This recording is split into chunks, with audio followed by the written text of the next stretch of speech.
Um, for me, as it's just being authentically you and to stand out, right? Mm. Never compromising your authenticity of who you are, right? You're only one person. There's no duplicate of you. So, it's just for me to just to steadfast again, just stay on the path. A growing health, wellness, and leadership podcast designed for you to become your most empowered self. Great day, amazing humans. Welcome to the Empowered in My Skin podcast, where our mission is to help 1 billion people in this world think in more empowering ways. Empowered humans empower humans.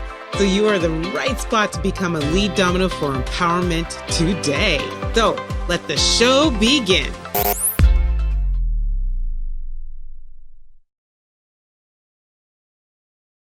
Yes, great day, amazing humans. Welcome to the next episode of Empowered in My Skin. Very excited about this one. It's been a long time in the making, but we're here.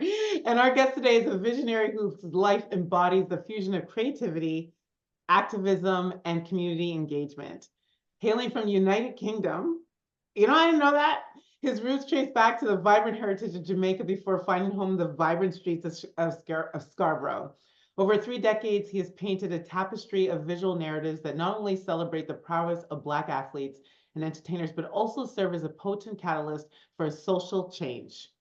His canvas extends far beyond the confines of galleries, with designs adorning the apparel of iconic figures like Colin Kaepernick and resonating with audiences at events like Nuit, Blanche, and CBC Radio.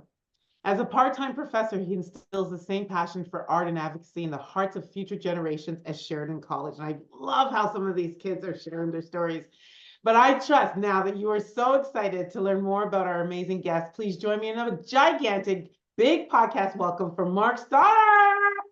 Wow. I should use you for my PR. This is like, could be a business for me, I love introducing people. I think like that's the best thing. I think it's like, how they say sometimes this person needs no introduction. No, they need an introduction and hire me if you don't want to get it. Okay, when I need that, you say, come to the stage. Yes, I will. I will get the crowd hype. So as with every episode, I start with a very easy question. What has been your most empowering thought you've had of the day so far? Empowering thought I had for today. It's interesting that it's the serendipitous kind of situation because I'm looking at the shirt that you're wearing. And the whole campaign of this year is being bold. And what does that look like, right? For me, it's just being authentically you and to stand out, right? And never compromising your authenticity of who you are, right? And you're only one person. There's no duplicate of you, right? So it's just for me to just to steadfast again, just stay on the path is what I love that. Not planned. Like I told you, I'm probably going to pivot and go every which way, of course. whatever you say. So I often talk about the power of being the only. We often, especially as Black people, we talk about and act like oftentimes I'm asked, how's it being the only Black woman in technology and all this? I'm like, it's so powerful, right? Like there is some, and even in a room of people, humans that look like me, I still want to be the only. What's your thoughts on that? The only. Because there's two fronts, right? Like I don't think it's right for us to be the only, and I think I advocate for opening up the door wider for more to come through. But I do think there's power in being the only. There is, but I think being the only, you always question that doubt of why me or the imposter syndrome comes into effect, and you have to check that doubt in your brain to know that you belong in those spaces of being the one and only. But I'm hoping that that door, that crack that we create opens up for more opportunities for other people to see what we've done and enter through that way, right? Yeah. It won't be the one and only. I agree. It comes with sacrifice, but it also comes with a lot of power because of the ability to open up the door for others. Yeah. Yeah. So I have to congratulate you, give you your flowers, as you said, when we were in the B-roll. April marked something really special for you, and really, really proud to learn that you're inducted into the Scarborough Walk of Fame. Okay. Congratulations. How did that feel? Wow. Surreal. I had a glance or a feeling of that when I did Nuit, Blanche in Scarborough, when I had art installation there at the STC in the hallway, the entry point that goes to the TTC and then into the mall, that glass windows. Mm-hmm. I was able to utilize all those windows to showcase all my pieces of work. Mm-hmm. So that was an all-night event. And so just seeing the community come in that space, that an all-night of energy exchange and people just appreciate what was happening, I was like overwhelmed of that. So I had that feeling, but the day on April, coming down and getting that star and being a kid in that mall, and I think it's a surreal moment that's going down those escalators. I've been on that escalators many times when it's broken, when there's groups of people squeezing through. You know what I mean? So they did that with everybody there, and I'm by myself going down the escalator. Oh, I feel emotional. I thought it was okay till I went down and seeing people, a timeline of my life of people when I was in junior public school to high school to college to work colleagues, everybody who supported me from day one to my day twos were there to celebrate this moment together. So as a community as a whole, yeah, I got goosebumps, man. I felt it. I really did. So, yeah, I feel it right now because I was visualizing that. So wow, yeah, honestly, congratulations. yeah, it was definitely a surreal moment, and just not to celebrate just for me, celebrate with the communities, but also celebrated with another close friend of mine, Rowan Barrett, who got up for sports and athletics. We grew up together, so just to have our stars aligned, yeah, way in this space was kind of cool. Not cool, it's a blessing because you leave a legacy, right? So I see people coming there taking photos and seeing that I know this person. Yeah, it means a lot. It really does. and I love that you're big on legacy, but I love that you're big on legacy, why people are still alive and really talking about, like, to me, like a lot of the work you do is evident of legacy is in every moment that we live. But you did talk about, sort of like the history of Mark. So I want us to go a little bit back because can How you far? help us, listeners? Let's go back to when you actually start to feel what you were purpose for and where you believe that came from.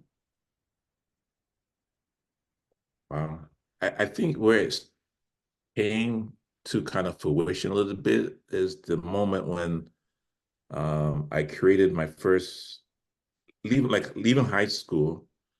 I got into this textile printing component, right? And I guess I started dating myself at age, but when in '89, when I created my first T-shirt, and we went down to the Caravana when I was on university, when it was more of a community space that there was no fences, no nothing, just community coming as a whole and just celebrating the moment in August. And just coming out of the subway and just myself and a few other my comrades or close friends from high school, we all had my first T-shirt design, which was the Black Panther. So I had the Black Panther, and then I had the continent of Africa behind it. And then we called ourselves the Brotherhood. So when we walked out of the subway system, a subway, and all the way up on university, when the community of just you see Black people, and 9 of us were just in uniform, wearing the same T-shirt. People didn't thought weren't from Toronto. They didn't. Where are you guys from? Like no, we're from Toronto. Nah, the way you guys came out and the way we were just walking through the community, I realized that what you have on represents what you stand for, and that moment realized the reaction from it. I can actually create things and people can react on a shirt. I'm okay, let's see where this can manifest into something more. And that just spun me down this rabbit hole of just creating and building out more ideas. But it's just having an idea and able to showcase it even in the schools and stuff. But the T-shirt component was one aspect, but just knowing that I had a gift of the storytelling through mediums. And art. Did you draw as a kid? Like, did I draw as a kid? Yeah, a really young kid. Yeah. I started drawing since probably the age of 7 when I came to Canada. So again, parents are from Jamaica. The whole Windrush component migrated to the UK. Dad was where I was born, and I always tell the students, I start off like, you guys know the guy who wore green tights and robbed from the rich and give to the poor, and people, oh yeah. Well, a lot of kids now don't know about Robin Hood, but No, no. I always bring that up, and I always say that I wasn't born in the forest. I was born in Nottingham, so I always tell that within my narrative of my story. Um, Left there at the age of 7, came to Canada. My dad was his first job, but only job was working for Cadbury. So I was a Cadbury baby at that time. Still am. I always acknowledge that. And just always had a pencil in hand and always creating art in the way of telling stories through character design. Like couldn't afford toys, but I can draw the toys and cut them out and just have my own little fantasy of worlds that I just wanted to create, right? Mm. So that was like, I kind of get a glimpse of this. Just love to tell, like again, building ideas from right here, from the brain, and then having and just being a vessel with these hands just to produce something. So I just knew that these hands can take me around the world if I just know what I wanted to create from it, right? Yeah, and they are. So can you shed a little bit more light for us on the intricacies of your artistic process? Like how do you go from like, well, anyway, let me not even, sometimes let me not even put more into that, but what's your artistic process? Um, Research. I think for me to be inspired is traveling the world for one, or finding a good book to tap into your imagination. Mm. But I'm always about service of finding stories are not told and shed a little bit more light on the artistic realm and create those conversations. And I always feel like, again, I go back to t-shirts, is that if you can create a concept in a way that can, you don't have to be a vocal person, but if you put something on your chest, Mm-hmm. people will know what you stand for in a way, right? And if you're consistently wearing these types of material or shirts, people get a glimpse of what you're about, right? And that's one way I always felt like I don't have to be the loudest person in the room, but I think the shirts can be that woke person in a way, right? Or a woke person in a way as well, I can say. It's funny. I never had the language for it, but one of the things I always like the Empowered of My Skin shirt. I should be wearing it, branding. On the back has the 9 fruits of the spirit. And so for me, I guess it's the same. It's what I stand for. I always say, people ask, what's the significance? I said, because we in this day and age, we follow so easily. Yep. That I actually think it's important. If you're following me, you know who you're following, right? Like I think it's this, right? Yeah. Yeah. And also I love about shirts is the most beautiful way of communicating is that there are people who support you, and then they may wear those support you by buying the shirt. So when somebody sees that person in a shirt, they first thought, oh, you know Mark? And they're like, no, not really. Because those are the best parts. When people don't know the product, they just support whatever the idea is. That's when you're transcending a little bit more. But if everybody goes, oh, you must know Mark. And a lot of people say, yeah, I do. So it's that community of people supporting each other is nice. But when a person doesn't even know who they bought the shirt from, that makes that you're breaking through a little bit further of a community of people who have no idea, but just love the product. Right, right. I have to go back and look because I know we had I haven't marked. I should have worn it. I have a shirt. I know you have that one. Yeah. That was our first engagement of supporting me was the God's Women shirt that you picked up. That's right. Yeah, I remember that day. I should have put it on. My gosh, I'm gonna have to go and take a picture for this episode. That's a timeless shirt. That's a timeless shirt. I love it. So what ignited your passion for athletes and entertainers specifically?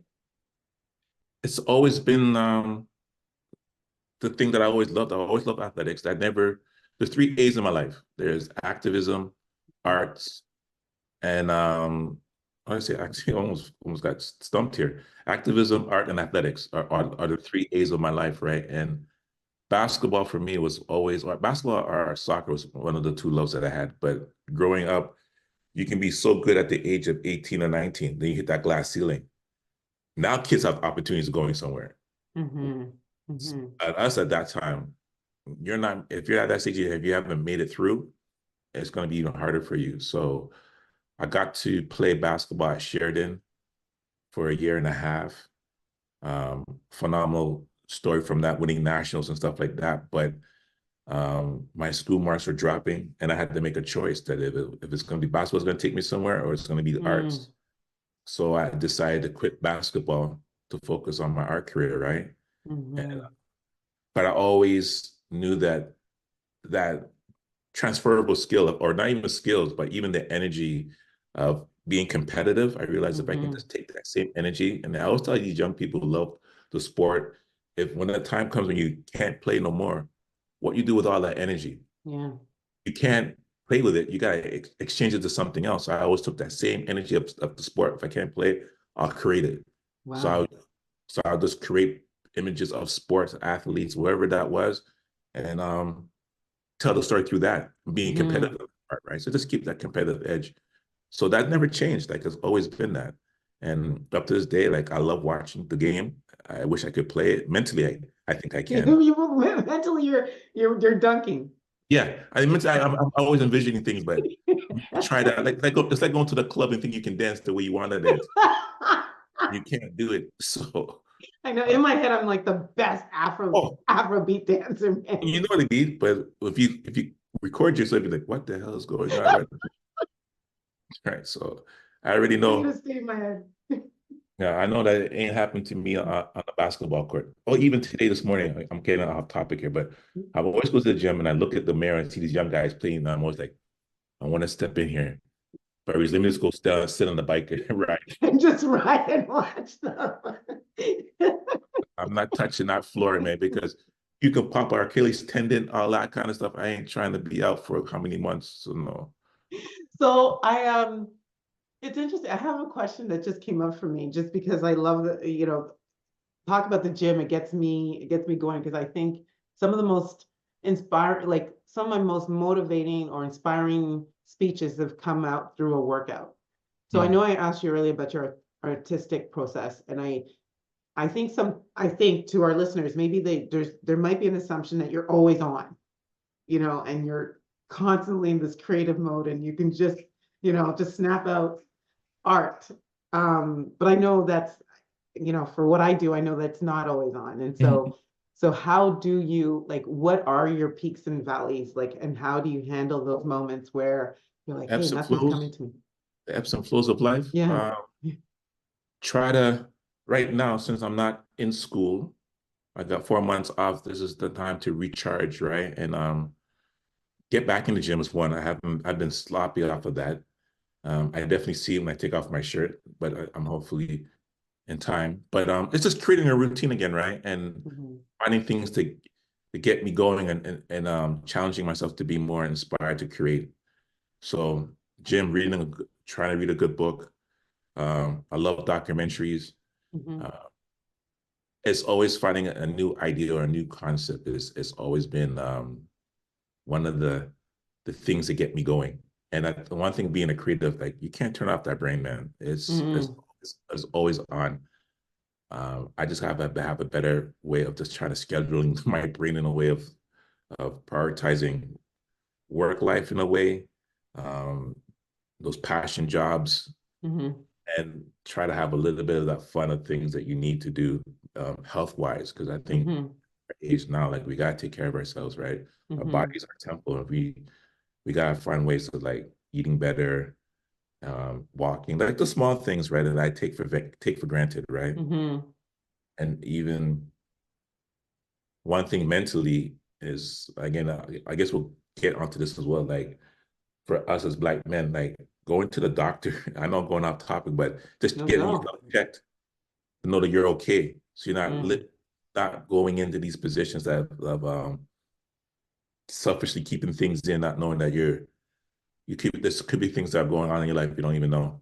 And just kind of prepared in a way like that, right? So having like a note of a doctor's giving you a good clear of health is a good day of knowing that you can get your, you know what I mean? You get your summer body going kind of thing. I'm glad that you're saying that, because unknowns to you, and maybe we have to bring you back on. I'll have to start asking you now. But in November, we actually focus on men's health. Oh, please, that's good. No, bring me on for that. We do. I mean, being married to a hardback Jamaican myself, I'm actually really, impressed. My husband often is the one person I know will take care of he takes care of his health. He'll talk about his health, but he doesn't talk about it with his brethren, like they That's don't the get together. problem. That's the problem, right? And I know we can go in these conversations, but I'm just going to get back to the There's health. no, this is your life. Let's go. Okay, great. I came to the conclusion when I lost my cousin in COVID with colon cancer. That's took me for a spin. And to know that I didn't have the opportunity to say goodbye properly because the whole thing with COVID, everything was totally removed from us, right? And it bothered me that way I couldn't honor him better. And so I said to myself, the people who I care about, I have to find ways to communicate and let them know that they're appreciated. Hence why I did the whole flowers campaign of just trying to find spaces for us as Black men to be vulnerable, to talk about our issues among a safe space. Hopefully that the next generation of young men will do the same thing. I think I'm doing a pretty good job with that because this is the third year running that I've been talking about colon cancer. And not just talking, going. Like I've let people know I'm there, I did my checkup. I'm advocating for other men to do the same thing and talk about it, right? Because we suffer in silence. We don't talk about it. We don't even talk among our men about that. Because we don't want to talk about things inserted in our butts. But the reality of it, it's a part of life at this age. Like even our prostate, those are things that's common among Black men. That why can't we know it's there? Why can't we just talk about it and figure out solutions that some guys can start going and feel comfortable going and going to their doctors, right? So, and so from the conversations you've had, is it fear of the results? Is it? I think it's fear more of that. Manlyhood? Go ahead. I think it's fear of the results because the worst thing is about losing your manlyhood of, I don't know, like, again, can you now please a woman? It could be a lot of those kind of things, right? But if we're not in a space to have these conversations, how do you know? And it's a lot of our own elders or men who've been through, like my dad had prostate. My uncle I lost my uncle of prostate because he didn't want to get checked. And then it was too late, right? Because he didn't want to lose his manhood. But he lost his family now because we lost him at a young age, right? And losing my cousin from colon cancer, I'm like, is this prevalent in my family? I'm not going to be a disservice to for myself to let my family suffer through whatever I'm going through because I haven't got checked. So, trying to break the stigma and just going in to get checked is great. But again, kind of being more vulnerable to talking about it is going to be the thing that needs to happen, especially in our Black community. So, my dad had prostate. I lost him 2 years ago, but it's interesting because, thank you. He also had issues with his kidneys. And I remember the day I found out about his prostate, I'm like, Dad, like, how can you not, like, by the time he had told us, he couldn't even, the kind of treatment he could do was, because there's least intrusive treatment if you catch it early. He was past that. So the treatment that he'd have to do was way more intrusive. But his wasn't, like, he never spoke about shame. He spoke about more so him not, it was sort of being in his head, I think it was like, he didn't want me to be concerned about him. He's the one that should be concerned about me. And so he's the provider, right? He's the provider. Is that mindset, right? Like, oh, I can't be dependent on people, that I feel are the ones that need me. And it was tough. It was tough because, anyway, I don't know if he'd still be here today. I mean, he did live a great life. He passed just before he turned 87. Oh, amazing. So he did live a good life. He did live a good life. So, I can't, at the same time, I also, have to, but I recognize that for whatever reason, he chose not to talk about it. I'm like, no, man. It scares me. Talk about it. Yeah. And hence, how do we create these spaces that even for our family, like our fathers or even our mothers, like to speak to our children, right? Because again, they're the ones that they don't, as much as it's like that life has changed now, like normally we depending on them. Now we're at the age now we have to work about our schedule for them now, right? Check up on them. So I think it's people like you. I think kids gotta look like you look cool, right? Like they gotta like see someone like yours. No, but you know what I mean? And And it's like, well, if he could talk about it, maybe I can open it up. So yeah, definitely thinking about bringing you back for November series, and you'll have to let me know which of your male friends we can bring in for a panel discussion. And No, don't worry, I got that sorted. We got okay. a lot of men, and so much within our community. It's like we always been doing that, right? Like when I did the whole flowers concept, when losing my cousin, I reached out to Randall J. Like, you got to get Randy on here. He'd be Okay. perfect for you. Yeah. Okay. Um, so when I asked Randall the concept, he wrote a powerful piece. It's funny, you know, when you post something that you don't know what kind of reaction Yes. organic reaches Yes. people. It's one of those timeless pieces that we all are going to face in our lives. So when you hear it, you're moved by it. And especially if you lost somebody within that time span, it's going to hit you more. Okay. And so I think we created something that's is definitely one of those pieces. Like I said, it's going to be timeless for it's not for us anymore. It's bigger than us, right? And so thankful to collaborate with him to do this piece, um, and honoring the people that we care about, because we lost too many people before that. So I'm just, like I said, as much as I have these concepts or ideas, I just want to share it to the world because we can't take it with us, right? Yes. So I'm just trying to die empty in the way of just, all those blessings that I have, just get it out to the world so I don't take it with me. So yeah. So this is a great segue. So let's talk about the work that you do at Sheridan College. Mm. And I was initially going to ask you about, how you juggle that with your artistic pursuits and how demanding that is to find that balance. But more so, I really want to talk about, because that's all education. That's about Yeah. passing all of your skill, your talent to another generation of hopefuls, and how you instill some of the same values that you've had so that they can carry it on. How's that? It's been nice. It's been troubling based on I'm part-time, which is nice because it gives me the time to do what I want to do, right? So it's not a full-time position at this moment. We'll see what happens. The travel is crazy because Oakville is a good travel, especially in the mornings. But I get frustrated. But when I get to the school, I see myself. I still see. I get out of the car and I see that 19-year-old kid again, right? So, like, I'm a statistic. I shouldn't even be in the realm of coming to Oakville and now becoming a professor. That's kind of surreal to me sometimes, right? But again, like we talked about belonging, like I'm supposed to be here. I'm supposed to be in service to helping the next Mark. Yes.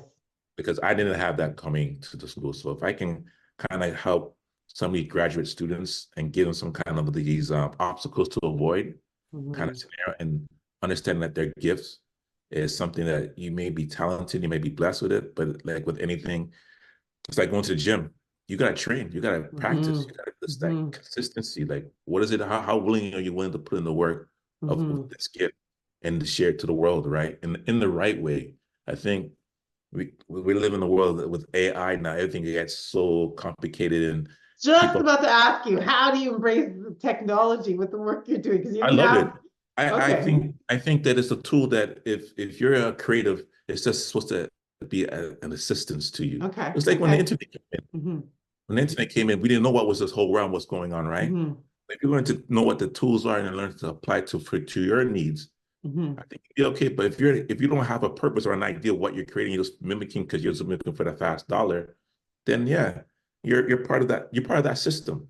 So did you So embrace it right away and start to bring it into no, your curriculum? I didn't because I didn't know what the hell it was really. But Okay. when these young people are showing you what the things are, right? I'm like, okay, it saves me time to process things and know that this device can actually help you come up with more concepts. If you, like I said, I'm still getting used to it. I'm not like sold on it, but I know the advantages of it.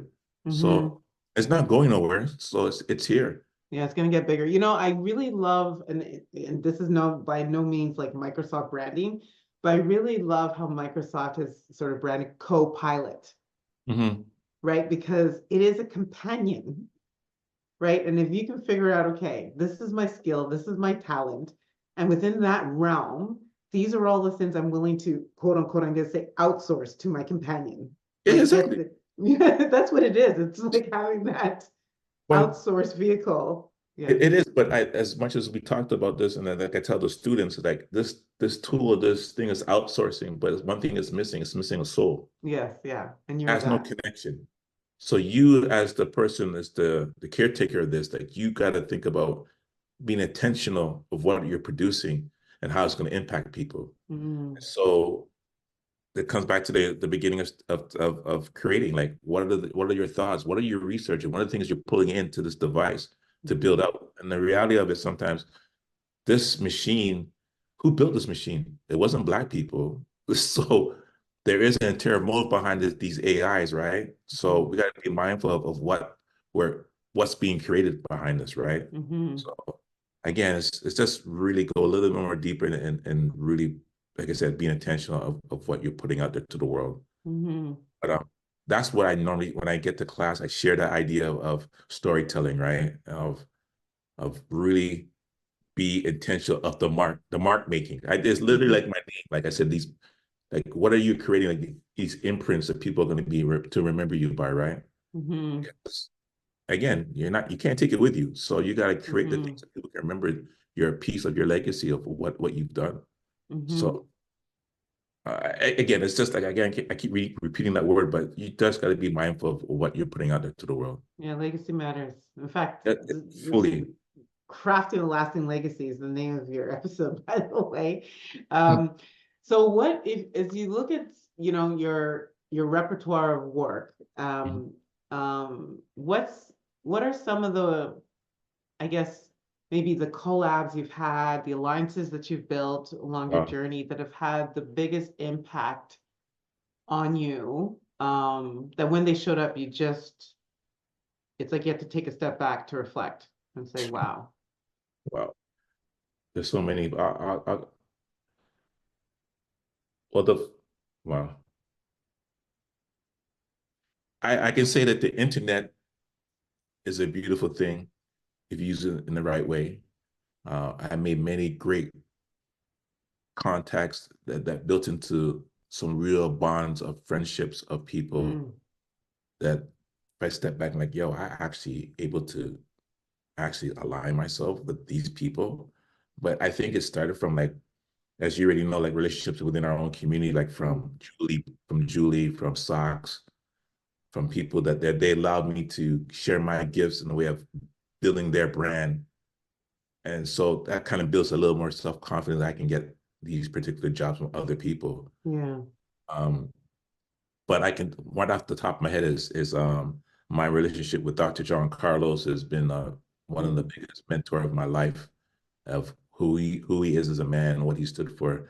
A lot of people don't, since we'll just give some context that in 1968, when the civil rights movement was happening and the Olympics was happening in Mexico City, these two young brothers at the age of 23 and 24 wanted to make a statement. And so at Mexico, after winning the race, when the American anthem was being played, they bowed their heads and they actually made that protest gesture, their fists in the air. All what Dr. Carlos keeps telling me, when they did that, the music was playing, all they heard was a silence. And people are just at awe, like, what is happening right now? And after that, all they hear, after the the anthem was done, I hear boos and chants and people mm, screaming and yelling at them. And they didn't know what was happening. They just knew that this was something that they needed to make a statement behind, right? mm, But 55 years later, people now are honoring them for their sacrifice of what they stood for, right? And speaking to Dr. Carlos up to this day, he's still same vibrant man of all about change, right? mm, And to know that the internet, again, like I always had that poster at a young age on my wall. So again, manifestation, again, seeing this poster, knowing, growing up, knowing what they stood for, and to know, like, at 19, would I be in my late 40s to now work with this guy and to lend a hand of my service, of my gift, and creating art for him to kind of give more life to his story. yeah. No. Never, never would have thought of that.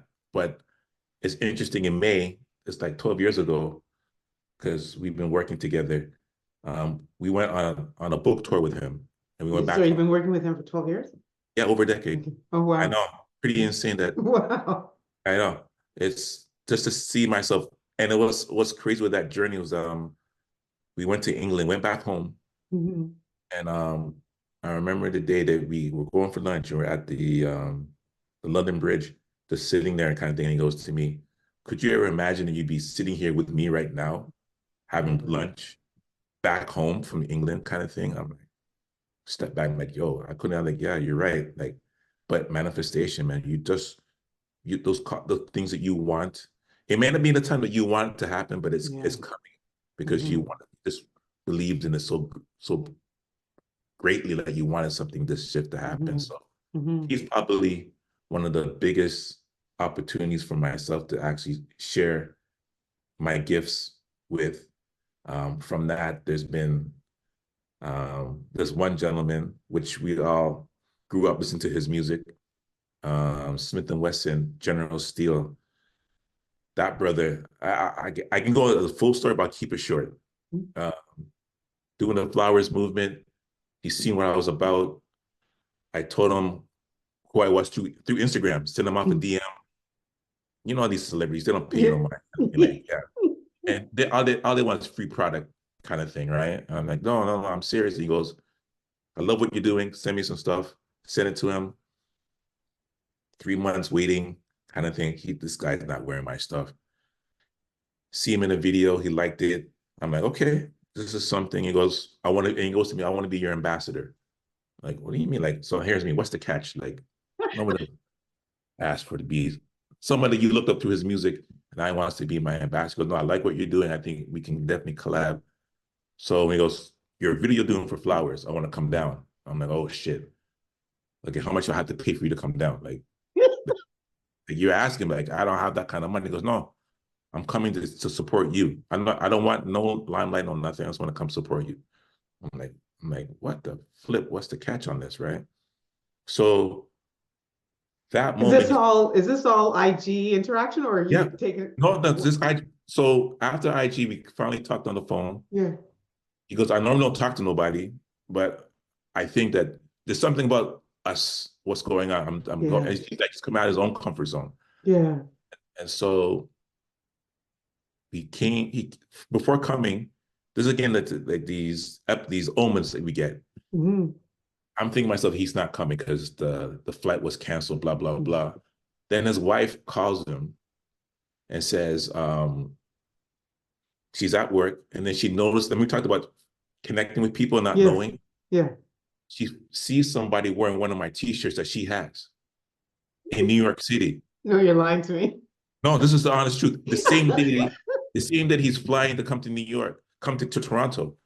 I'm like, what the hell's going on here, man?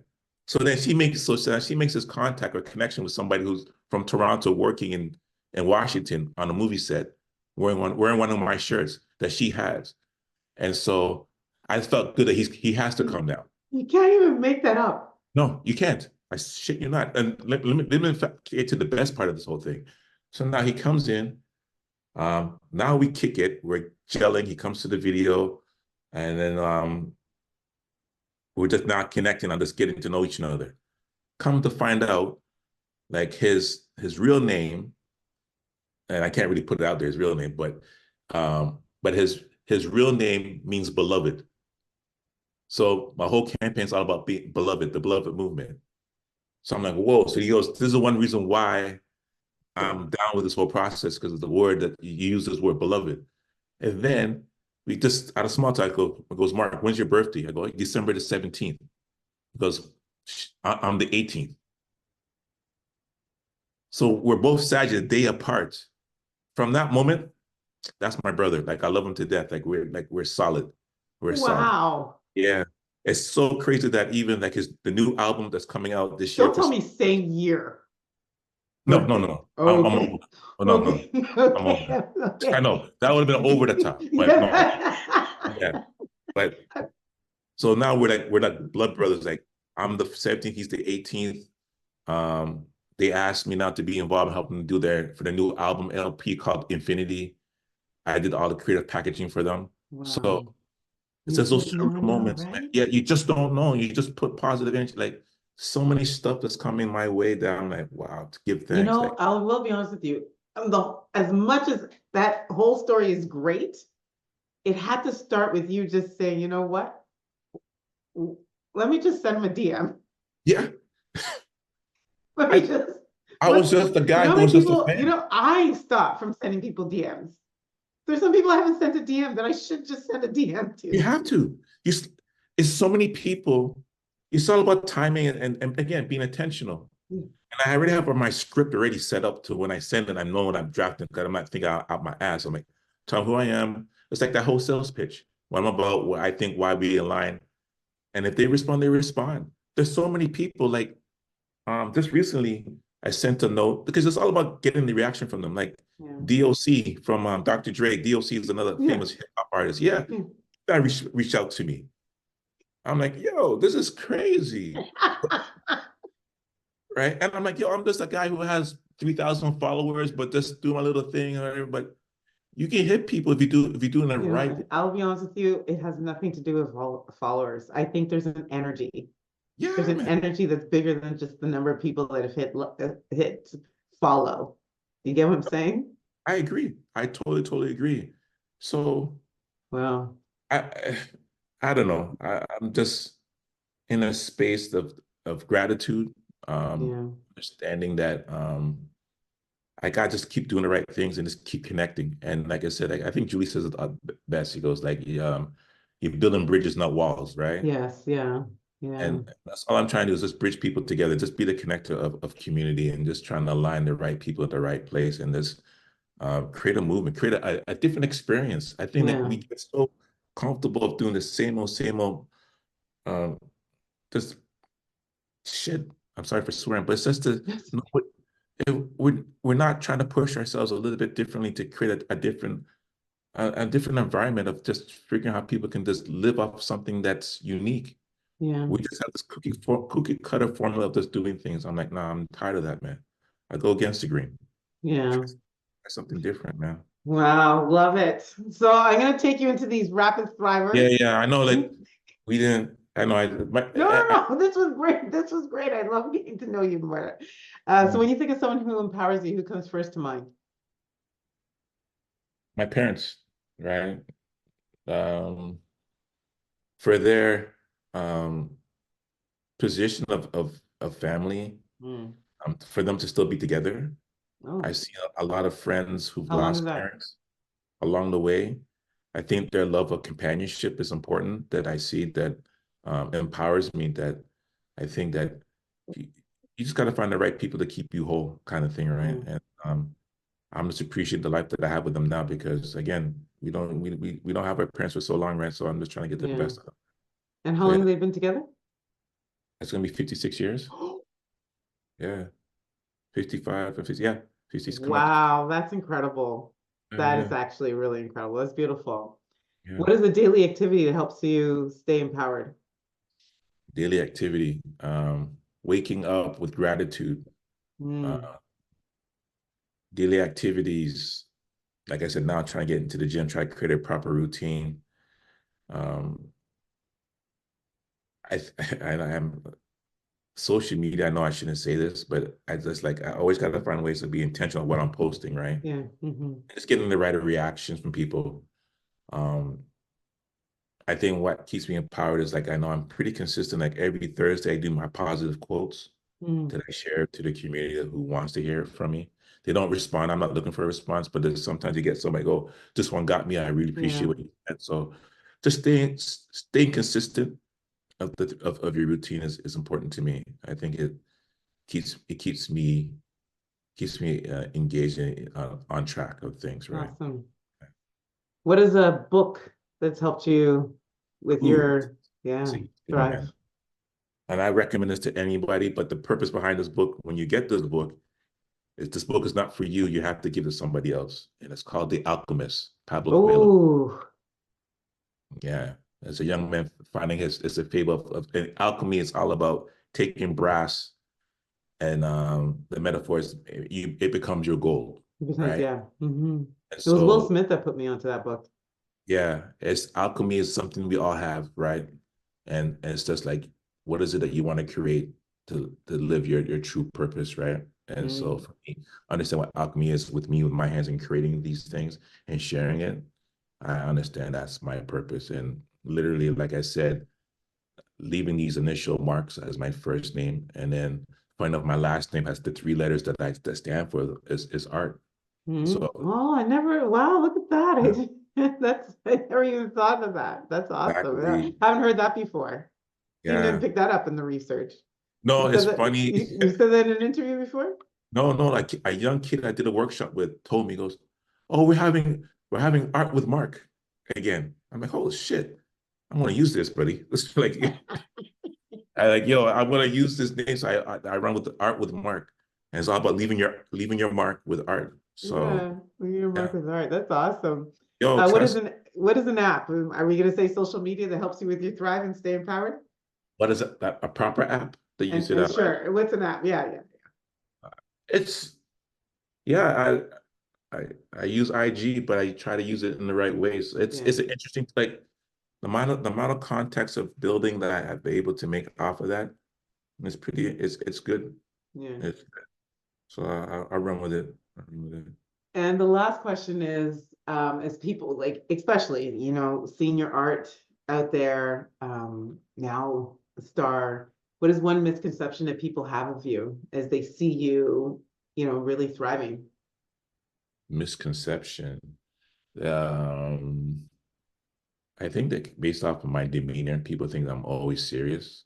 But if you really get to know me, I can be a real fool. You're a bag of fun. Yeah, oh yeah, trust me. Um, with Randall and the rest of my family and friends that we play these games, we play cheat. Like I'm the cheat of cheats. They will tell you like I do some stuff that they're like, yo, I can't believe this guy is actually trying to. So, and then my problem is that when I'm doing it, I get emotional as I laugh. Like I try to hold my demeanor, but all these tears run out my eye. Like I'm crying every time that people know that there's something wrong with me because I'm cheating because I'm just crying all the time. So yeah, she is like I yeah. That's what they 'cause before they used to call me corrupt, right? So Yeah, yeah, that's right. That's yeah, right. that's another story in itself. But yeah, I there's should have there's wished that came up earlier in the you know you interview. could have could have give you a full story of that story of why they call me corrupt. But yeah, yeah, yeah, yeah. I That's a gotta long. know. I gotta know. You can't just leave me hanging Well, out. really, And and it's it ties in K-U-R, just for listeners. It was K-U-R-U-P-T. Yeah. UPT. So growing up, high school, my art teacher was a racist. I will have to admit that he didn't have it out for any person of color. He wasn't a big fan of. Mm. So I had an art project that I stayed up long and overdue thinking I'm going to get a good mark. He always give anybody of color C's and D's, no B's, nothing. Anybody else who's different shade of me will get a higher mark. And I'm like, this is crazy to me. And what's crazy with this is that after winning the star, one of my colleague friends from high school had the yearbook to show me and had one of my old drawings that he wrote on to show me. And just to let me know to steadfast again, like whatever the people try to push against you, stay Mm-hmm. the course, right? Because Mm-hmm. it's always been sports, and the drawing of it was an image of Spud Webb dunking as an image that he had that I gave to him. And then I look at the back and I see the grade that he gave me, the teacher there. But that's fuel to me, like to prove Yeah. people wrong. And so again, get the low mark, stayed up late. I got so upset that I thought I gently pushed the table, but unfortunately I actually tipped the table over him.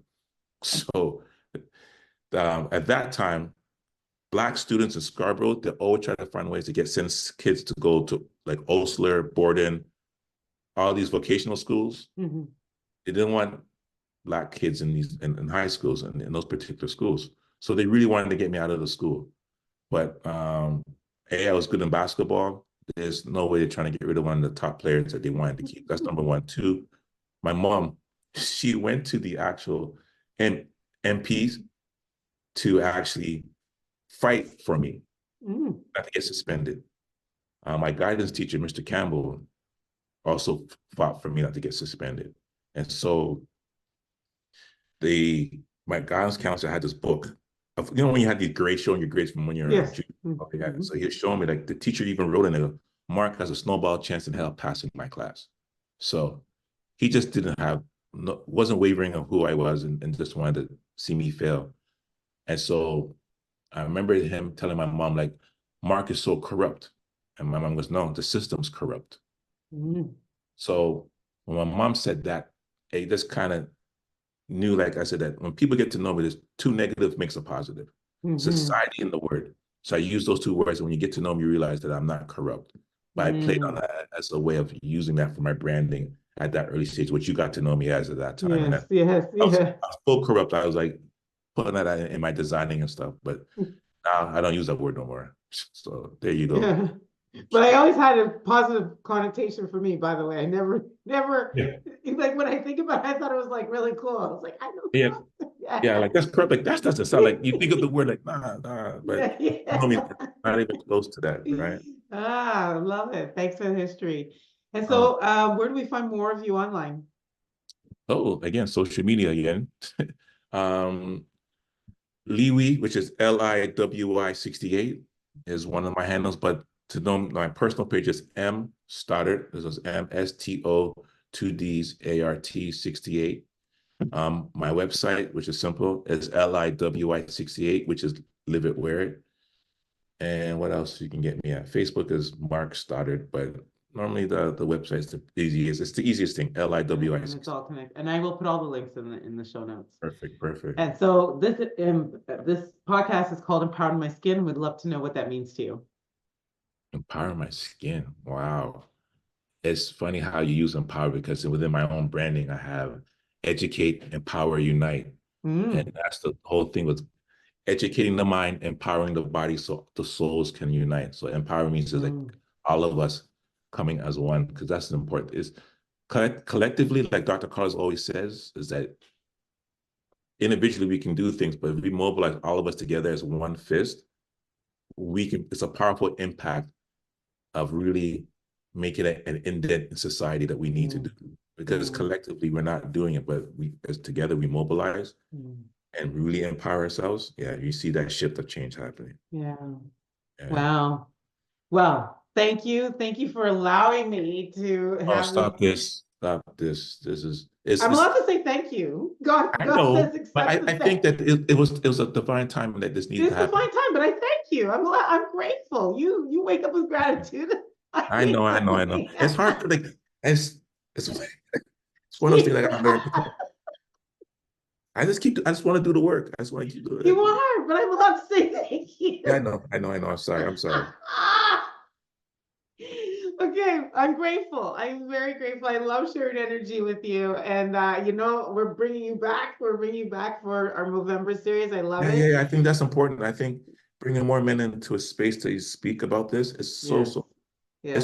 If we can help some men to get themselves out of that shell of the staying, because we all suffer in silence. Don't know why, but if we can kind of break the mold, break the narrative, man. Yeah. That if you and I have these honest conversations, why is that a group of men can do the same thing? They will. Yeah. They will. We're bringing it onto the show. So thank you, Mark. Thank you to everyone for listening. And sadly, this is where I have to say we're out. Bye-bye.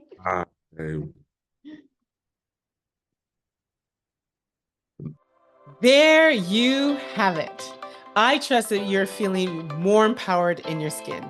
And as the late Dr. Angelo says, when you get, you give, when you learn, you teach. So it would mean so much for us at EIMS if you share this episode and tag us, or teach an insight that you learned from today's episode on your socials and tag us.